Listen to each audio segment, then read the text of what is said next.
Thank you for joining us as we continue with the essential relations, the second relation, part B.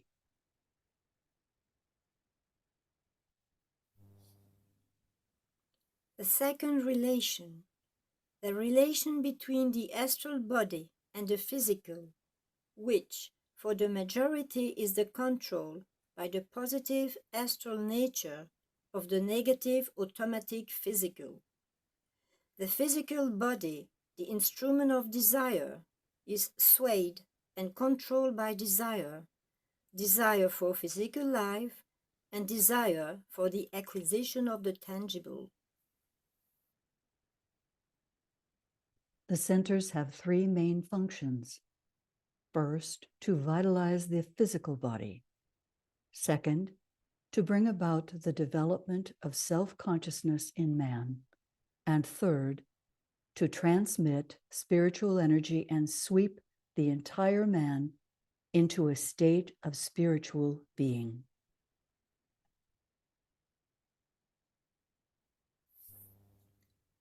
The different types of force can all be registered in the human kingdom.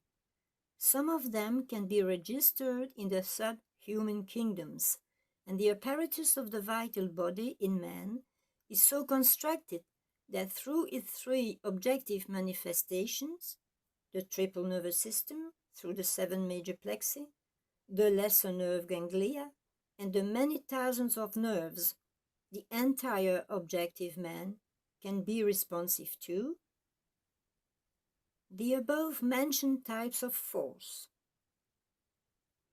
Energies generated in and emanating from any part of the planetary etheric web of life, the solar web of life, the constellations of the zodiac which appear to have a real effect upon our planet, and of which astrology is as yet the immature study.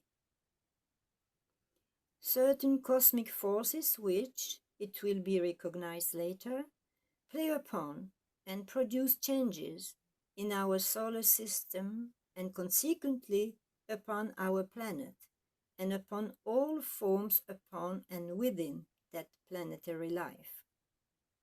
This has been touched upon in the treatise on cosmic fire. When this passage refers to the above-mentioned types of force, those that we need to focus on in relation to the astral plane were part of the conclusion of part A, if you wish to review those.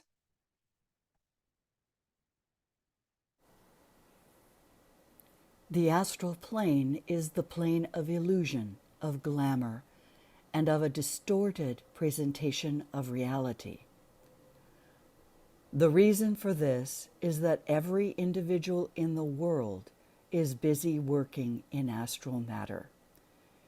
And the potency of human desire and of world desire produces that constant outpicturing and form building which leads to the most concrete effects of astral matter. Individual desire, national desire, racial desire, the desire of humanity as a whole, plus the instinctual desire of all subhuman lives, causes a constant changing and shifting of the substance of the plane. There is a building of temporary forms, some of rare beauty, some of no beauty, and a vitalizing by the astral energy of its creator. Add to these forms that persistent and steadily growing scenario we call the Akashic Records, which concern the emotional history of the past. Add the activities of the disincarnate lives which are passing through the astral plane, either out of or towards incarnation, and the potent desire, purified and intelligent, of all superhuman lives, including those of occult planetary hierarchy, and the sum total of forces present is stupendous. All play upon, around, and through every human being. And according to the caliber of his physical body and the condition of his centers will be his response. Through this illusory panorama, the aspirant has to make his way, finding the clue or thread which will lead him out of the maze, and holding fast to each tiny fragment of reality as it presents itself to him, learning to distinguish truth from glamour, the permanent from the impermanent, and the certainty from the unreal.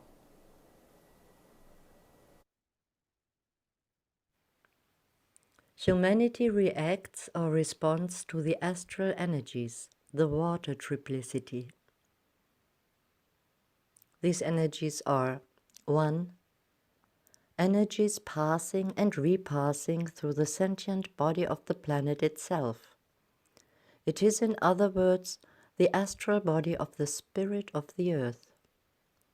This entity is not the planetary logos, but a being of great power on the involutionary arc, who holds the same relation to the planetary logos as the astral elemental does to the human being.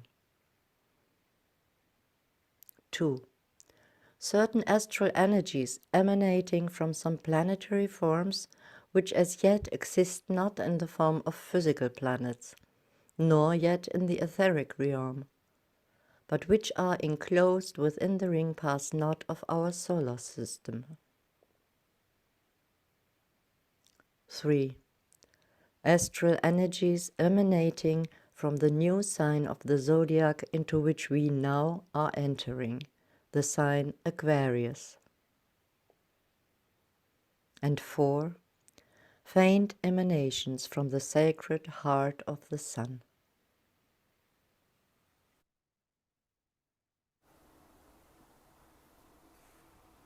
The factors that create uniqueness within the individual, the group, a nation, our planet, or the solar system, we considered in episode 1. Let's look at this list again with an emphasis on those factors which are of most importance as we consider the second relation between the astral and the physical. The ray of the astral or emotional body is highlighted. The progression and unfoldment of the soul vehicle and causal body is highlighted. DNA, or the influence of family of origin in this incarnation and chosen groups, this is highlighted. And the influence of country, culture of origin in this incarnation is highlighted. For these all have a direct relation to the expression of the ray on the plane or center of polarization, the astral plane, or through the astral body. When you consider your own rays, consider also the rays of the nation and our planetary rays, the third and the second, and the ray of the race, the root race, the fifth root race and fifth sub-race, where this is the beginning of the transition period in civilizations as we move toward the sixth root race. So many factors to consider. We mustn't be intimidated by the complexity, but to release the idea that we can have a complete understanding or total comprehension. For that, as we know, is a quality of the atmic plane. We need to focus on the qualities of the subplanes of the cosmic physical plane to which we have access from our standpoint where we are in our development.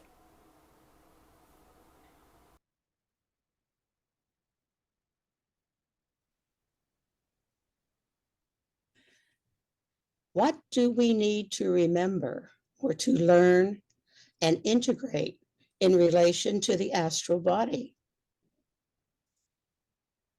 Master DK says, I would here sound a warning.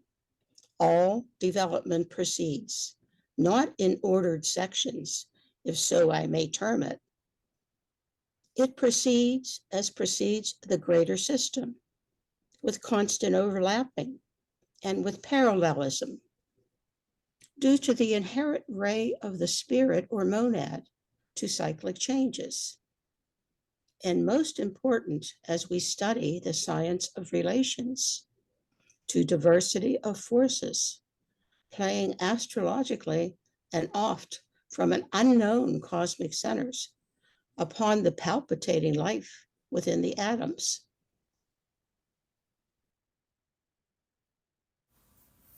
As the coherent force, it is that significant essential quality which makes each man different, which produces that complex manifestation of moods, desires, qualities, complexes, inhibitions, feelings, and characteristics which produce a man's peculiar psychology. This is the result of the interplay between the spirit or energy aspect and the matter or body nature. This is the distinctive subjective man, his coloring or individual note. This it is which sets the rate of vibratory activity of his body, produces his particular type of form, is responsible for the condition and nature of his organs, his glands, and his outer aspects. This is the soul, and in its lowest aspect is to be seen working through the emotional or astral nature and in connection with the dense physical body through the heart.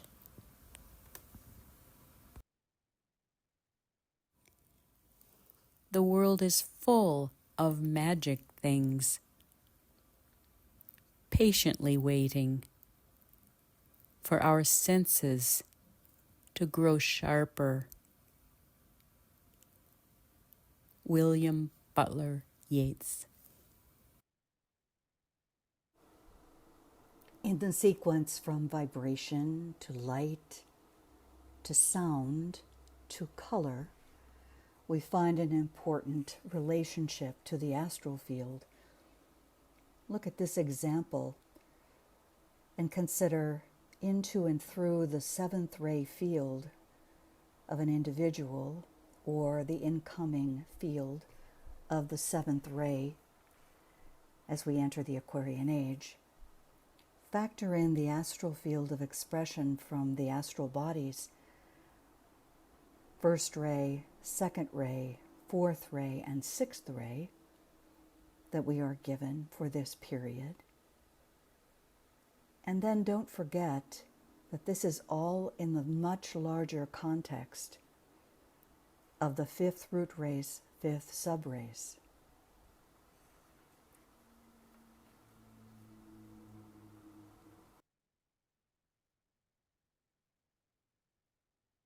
The soul controlling the astral body causes the fogs to lift and the astral field to appear as a sea of glass, limpid and clear, mirror-like, one that accurately transmits the wishes, the desires, the aspirations of the ego, and not of the personality. This is our goal, and we focus on the dissipation of glamour, individual glamour first, and the dispelling of illusion, in order that the soul controls the astral field and lifts the fogs or penetrates the fogs, and this sea of glass appears.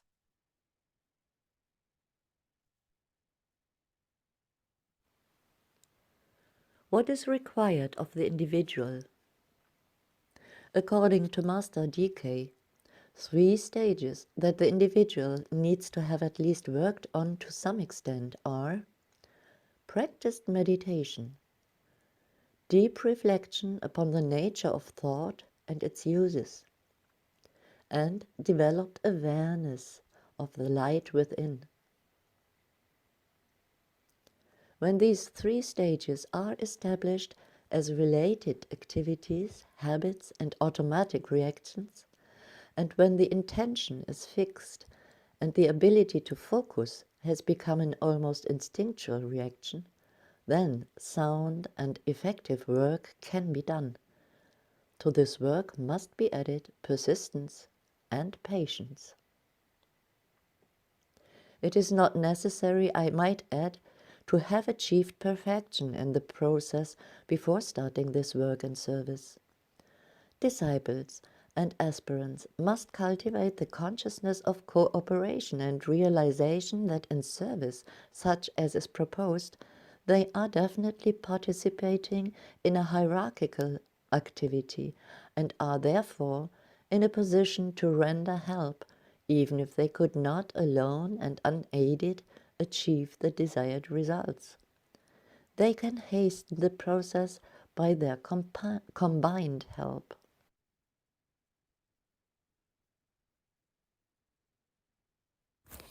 Assume the attitude of the observer. Envision your etheric body, your aura, which includes your health aura. Envision your astral emotional aura, and finally, your mental aura, encapsulating your expressed etheric radiance and your place upon the path of evolution, your personality instrument.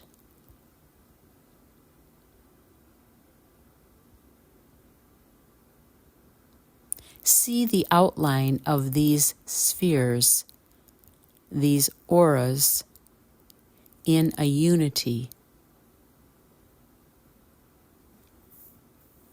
Now imagine the interconnections, the elementals and Davic streams flowing, relating, connecting these auras as a single unified field.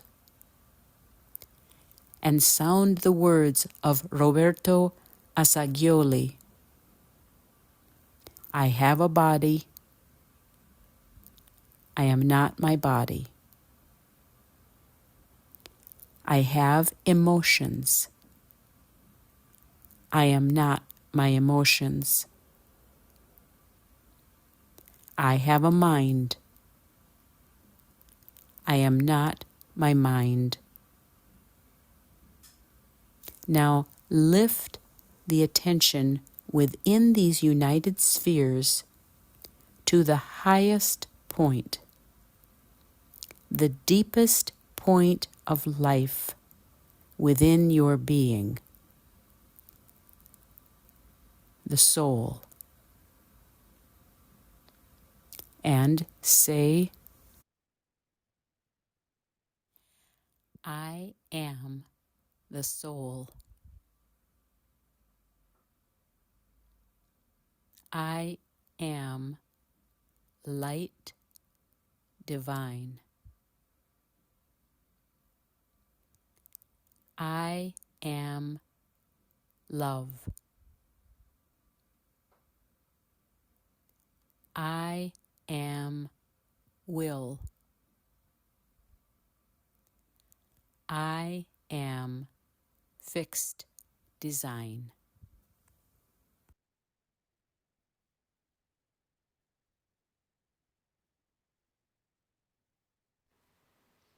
Every moment is a new opportunity for a realization of greater unity and approach to the next point of entry into a higher, deeper point of penetration in being.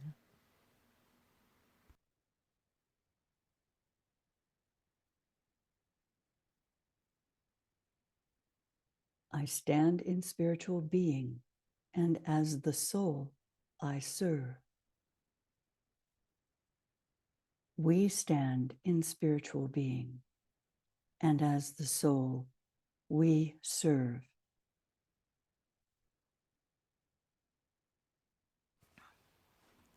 Interplay and the union between God and His universe, between man and God, between a man and his own soul, and between men and women are equally depicted. The motive and the relation are emphasized, but the impelling result of that relation is creation and the manifestation of form through which divinity can express itself and come to be. Spirit and matter met together, and the manifested universe came into being. Love is ever productive, and the law of attraction is fruitful in results. Man and God came together under the same great law, and the Christ was born. The guarantee of the divinity of humanity and the demonstration of the fact. Individual man and his soul are also attempting to come together, and when that event is consummated, the Christ is born in the cave of the heart, and Christ is seen in the daily life with increasing power. Man therefore dies daily in order that Christ may be seen in all his glory. Of all these wonders, sex, natural affinity, is the symbol.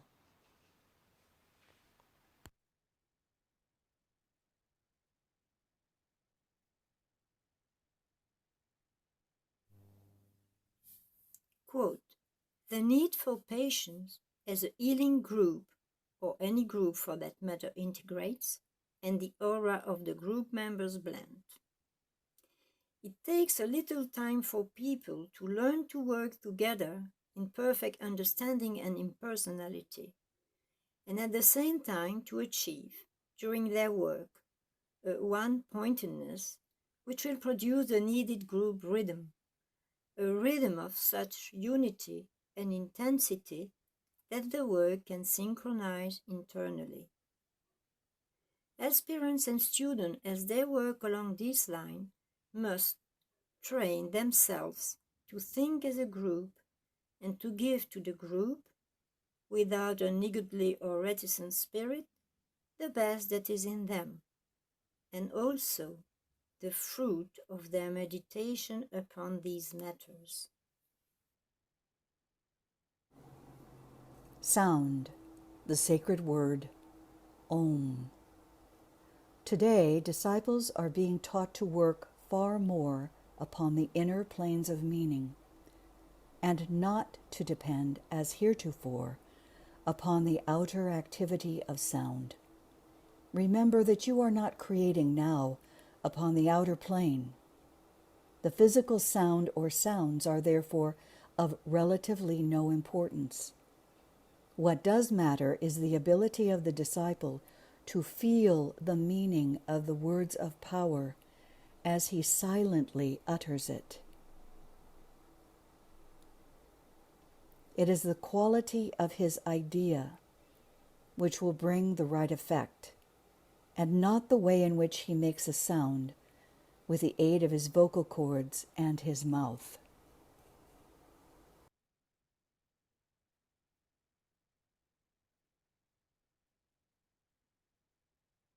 The human expression can and eventually will be negative to the soul, revealing the higher mind. It is interesting, whilst considering the pairs of opposites, the negative and positive factors, to study the following groupings. You have in the above groupings 3 great fields of reflection. These groupings can also be worked out in many ways.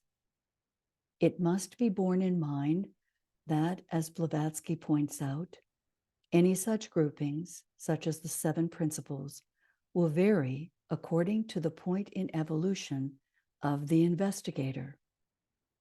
So, in relation to this essential relation of the physical and astral plane, let us look at the 3rd set of relationships. The higher we will do in sessions that we will do during the rest of this year. But let's look at number 3. The lower mind is the positive, the brain, the negative, and the emotional nature is the field for balancing the lower mind and the brain.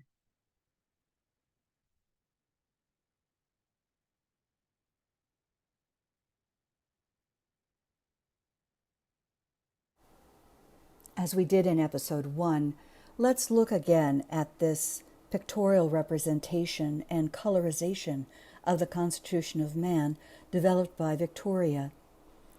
As we consider the relation of the astral to the etheric physical, let us follow the path of ascent in relation to the developing of awareness of how our hearing ascends to the higher points from the lowest point, the inner ear on the physical structure of receptivity through to the brain.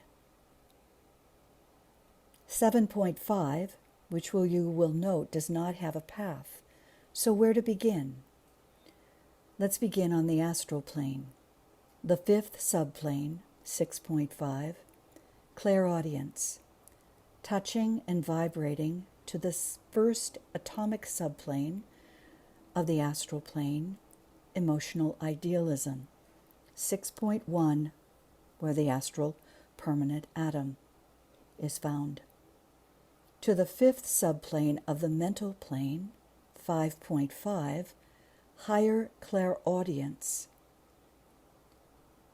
Is that a link to the 5th root race, 5th subrace? And to the 4th subplane of the mental plane, discrimination, 5.4.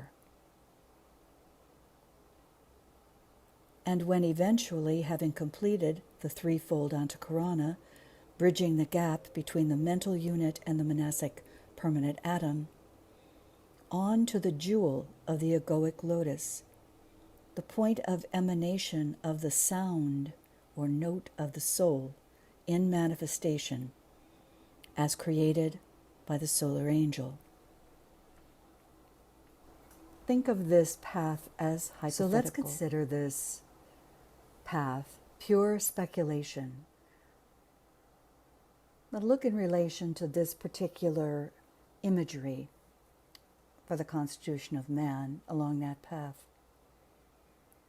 The dotted line connecting hearing, encompassing the higher senses on the etheric physical, to clairaudience, and think of audience. The focus of hearing to a particular audience related to the astral field. Then a path from clairaudience to emotional idealism, connecting in the astral permanent atom. And then joining the path to higher clairaudience. And at this point, think of a larger audience.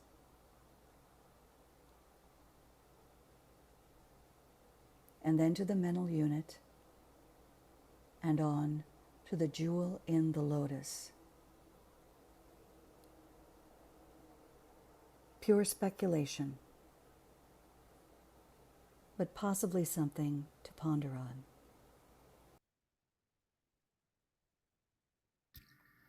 Why the jewel? The concentration of solar angelic force at the point of creation of the causal body. When the reincarnating unit has reached a point where he can consciously choose his mode of expression, he will first review his past lives, and from the knowledge gained thereby, he will guide his choice for the next. Prior to incarnation, he will sound his egoic note and will note the lack of fullness or the discord it may contain. He will then decide upon which note he will base his coming personality vibration. The whole life, therefore, may be given over to the sounding of a particular note and to the stabilizing of one particular vibration. This note must be sounded and this vibration stabilized in a diversity of circumstances.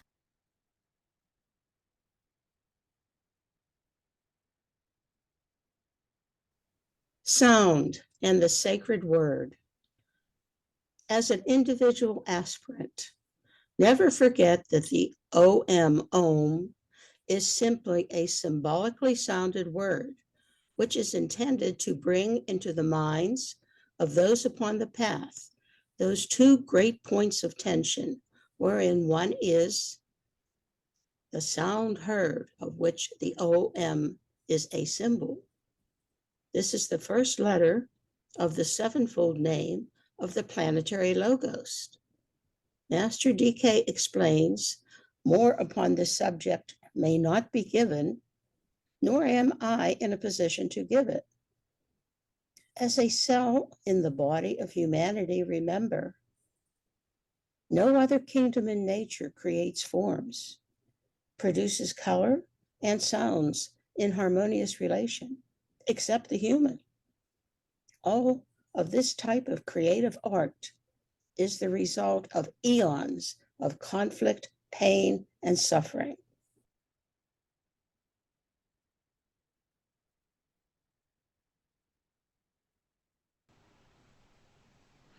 And to consider sound in relation to Sanat Kumara's purpose. The final phase of the divine purpose is the most difficult of all to indicate. And when I say indicate, I mean exactly that, and nothing more definite and clear.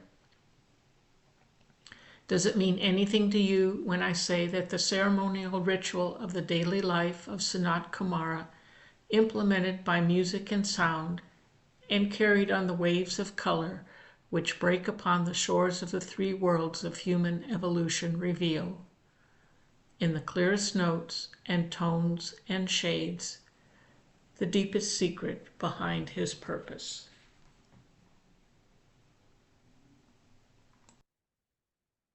Sound from the lowest to the highest.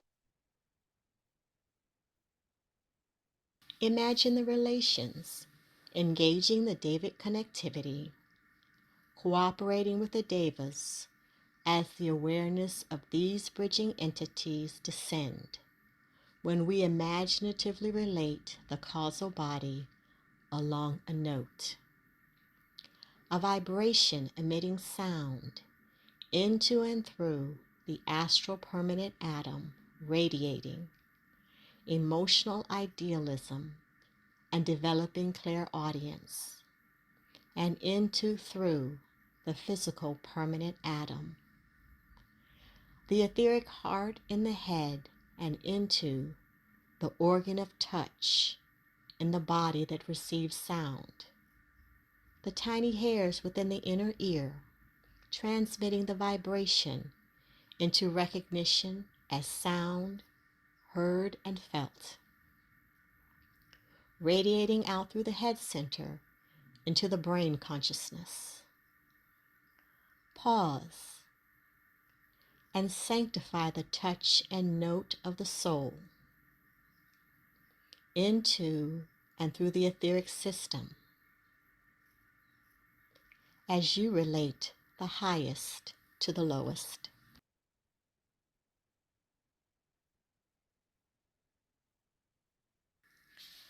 As you listen for the note of your soul, stretch out your body with spine erect to embrace first the higher note and feel the vibration of your soul's word of power, listening to the vibratory force as your integrating personality, hearing your personality note merging and blending to then radiate this soul personality harmony into and through your astral body to the world. Silence as service to the soul. This links the act of touch, feeling with love wisdom, and the solar plexus, its 10 petals or vortices, as the clearinghouse, 5 higher, 5 lower points.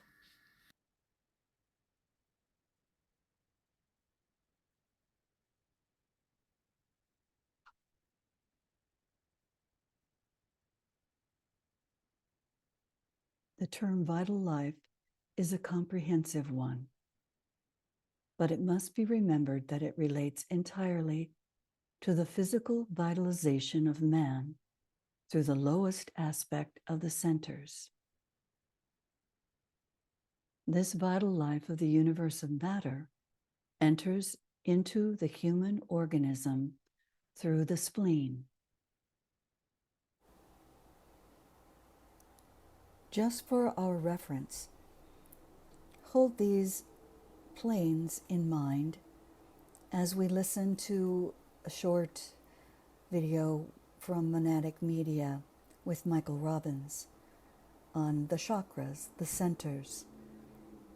Here we see depiction of the placement on the etheric, the higher etheric physical.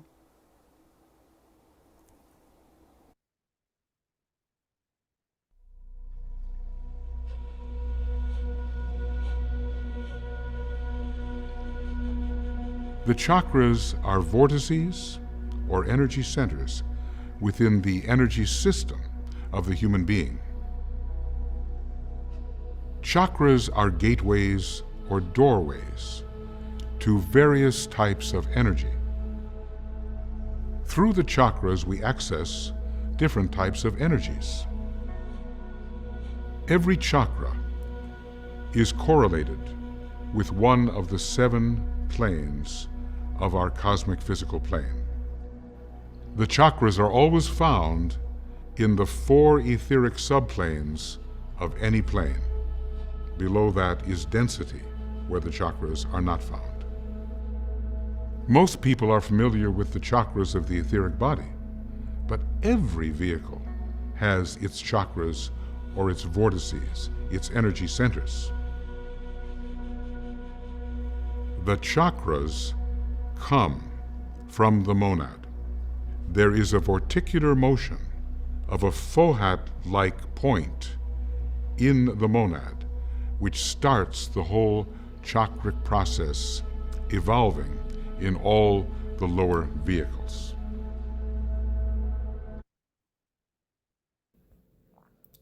The activity of the heart center never demonstrates in connection with individuals. This is a basic fact. What devastates most disciples is the solar plexus ability, when purified and consecrated, to identify itself with individuals. The heart center cannot react except under group impetus, group happiness or unhappiness, and other group relations. This is really important for us to remember. For when we're dealing with the astral plane, the astral body, we're dealing with the solar plexus energy. Thus, our emphasis on meditations 1 and 2, lifting the solar plexus energies to the heart and transmuting the lower energies to the higher.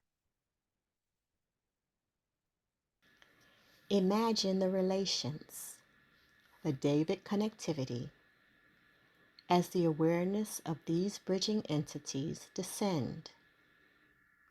When we imaginatively relate the causal body and the 5 vortices of knowledge or active intelligence along this path into and through the etheric brain and into the astral emotional body through the astral sacral and then the astral throat, developing clairvoyance and psychometry, and into the optic nerve, the organ of sight, which radiates out, engaging the right eye and left eye. Pause and sanctify the astral body. The soul, sounding forth in silence, into and through the etheric system, as you relate the highest to the lowest. Patiently wait in the silence. See the still, calm, transformed astral field on which you stand.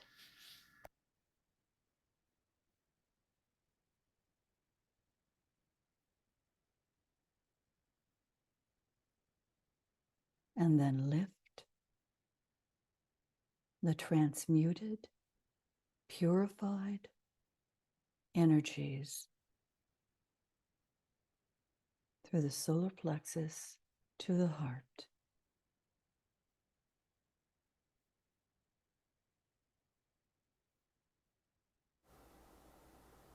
Now, as we look at this graphic, this imagery of the planes on the etheric, physical, the astral, and the mental planes, subplanes, leading to the knowledge petals or vortices of the egoic lotus,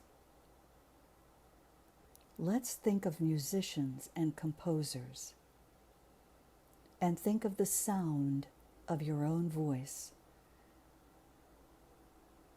These instruments are played on the astral field.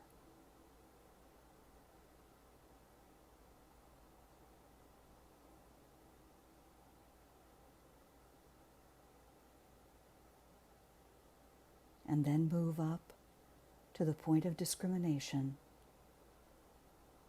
and then consider the 5 petals, the vortices of the egoic lotus. 1, 2, 3, the lowest tier. Related to the hall of ignorance. Petal 4, related to the hall of learning. And petal 7, the highest tier. The first petal of the highest tier, sacrifice knowledge.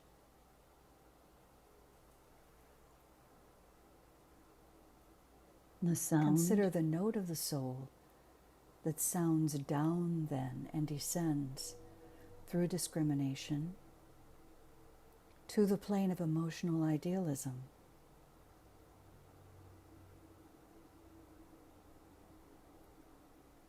And the psychometry that is involved, and the throat center involved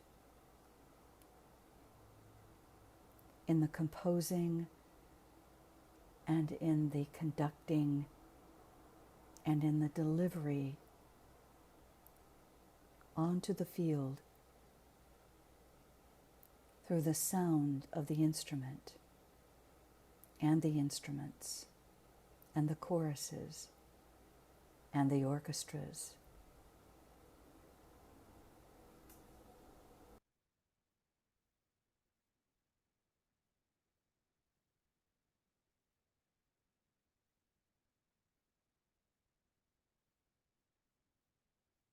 Listen for the note of your soul and play that sound, the purified sound, through your throat center onto the astral plane.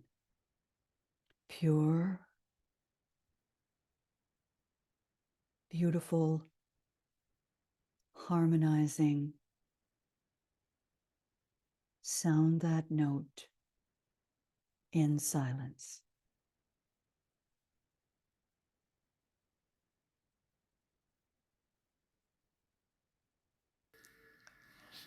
As the observer, through your eyes see the screen of the mind brain just in front of your forehead, and visualize the knowledge of the soul radiating into the environment. The world with each created idea, every thought, and every sound.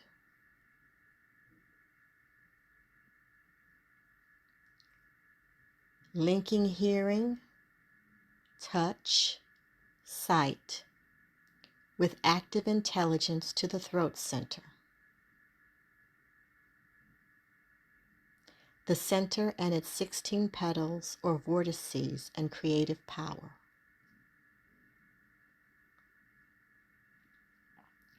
Vibration, light, sound, thought.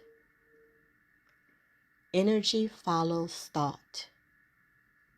To music, to your voice, and the voice of the soul in incarnation.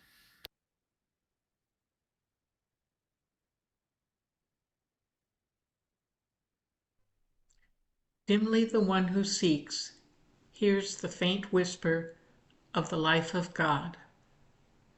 He sees the breathing of that whisper, which disturbs the waters of his spatial life.